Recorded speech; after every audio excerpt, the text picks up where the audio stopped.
So we've established this side control position. We're doing what we can here, but here's the problem with this position. Is this arm is controlling. This arm is controlling. My legs are controlling. Every part of my body is doing something, and it's going to be very hard for me to get a submission. And it's not impossible. Like if he starts stretching out this far side arm and trying to frame off my body, I can start to lean forward and start to pin that arm down to the mat, and then I can maybe start going for Americanas Kimuras. If he hooks to the side of my head, I can come into a cutting arm bar. There are things that I can do if he starts to do that. But generally speaking, I need to get something free, right? And so what I can do is I can start to open up my elbow here. So I've still got that shoulder pressure, but I open up that elbow, and then I'm going to push their head onto my thigh, and I'm going to pin my knee to that part of the body. Now, from this position, I've got complete upper body control. I may not have lower body control, but he's not going to be able to use this to start to get that leg in and start to pull me back into the guard. Because I've got his head, right? His head's not going to move in that direction. He's pretty well stuck here. From here, we have attacks that we can do here. Now I've got this arm free because I don't have to worry about this as much. So, I can start to put my elbow at his wrist, and I can start wiping that wrist away so that I can start going for that Kimura that's there. I can start doing things. I can start getting nasty. So there's an armbar from there. So if I get it down, but he's doing a really good job of kind of not letting me get it all the way to the mat, I can slip my arm in. I can grab his elbow, pull him up, and get a far side armbar, which we'll cover when Jed is here. But so just so you know that this is something that you can do to kind of free up that arm. Now you've got full control, pretty good control. There are things that you can do, but you've got pretty good control, and now you've got that arm free to attack, which kind of brings me into the next position. So from here, back to that first position, I'm going to take this bottom arm and I'm going to grab underneath this shoulder here, right? And I'm going to start to put my hips onto his hips. So from here, right, I get this, and I kind of let that hip collapse a little bit. And what I'm doing here is I'm going to pump, drop, and then I'm going to plop that leg down onto the ground, the hip down onto the ground. And now I've got this pinch between my hip and my legs. Now, this position, I can be lazy about this. This doesn't have to be all the way stretched out.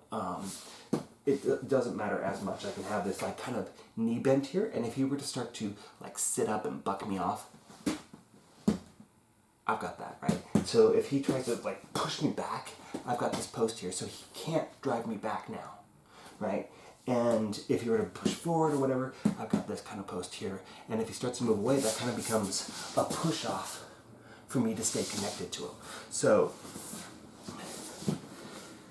I should have mentioned this in the other video, and I'll try to do a better job of it next time. So this concept is that we have three parts of top control that we need to be kind of monitoring.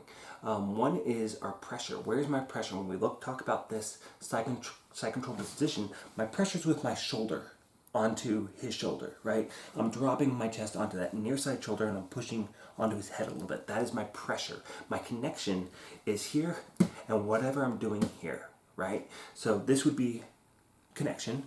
This is connection. This is control. It's not so much connection. So I've got pressure, I've got connection, especially up here. I'm controlling that upper body, and then I'm going to be rooted in the floor. So from this side control position, this is my root, right? Is my knees in the floor. Maybe not so much my shins, but my knees into the floor.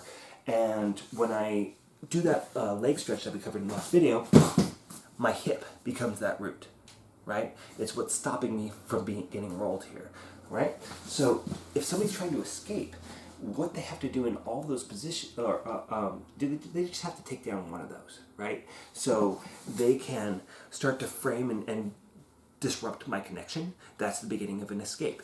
They can start to unroot me and roll me. That's another escape. They can start working on, like I said, pushing away to kind of get rid of that pressure. Maybe that they're able to somehow weasel this hand out to get rid of my connection. So here's my connection. Here's my pressure, and there's my root in the floor right here. Now from here, I post that leg up, and you see my shoulders start to come up there. So my pressure's kind of gotten compromised here. I'm only going to be here for a second, but I'm losing my control over him because I've lost my pressure and I've lost a lot of my connection here. So I need to reconnect here. I need to drop onto the hip. This again, like his goal right here is to try to get that knee underneath my body. So I connect to his hip and I drop my hip down to the ground.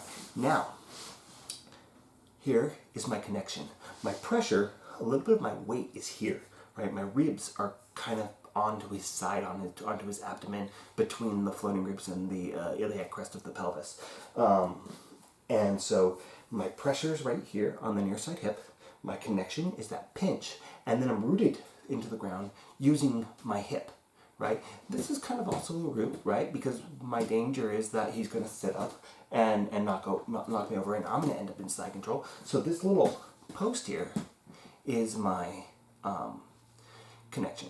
So one thing that I haven't mentioned yet that I should have, when I do this transition, right, I don't want him to get on his side. Like I said when we were talking about the shrimping in the shrimping video, that in order for me to escape, it's much easier if I'm on the side because then I've got all that mat mobility. So if I wanted to stop somebody from escaping, I'm going to pull up on the arm that they need to drop to get into that position. So when I go into this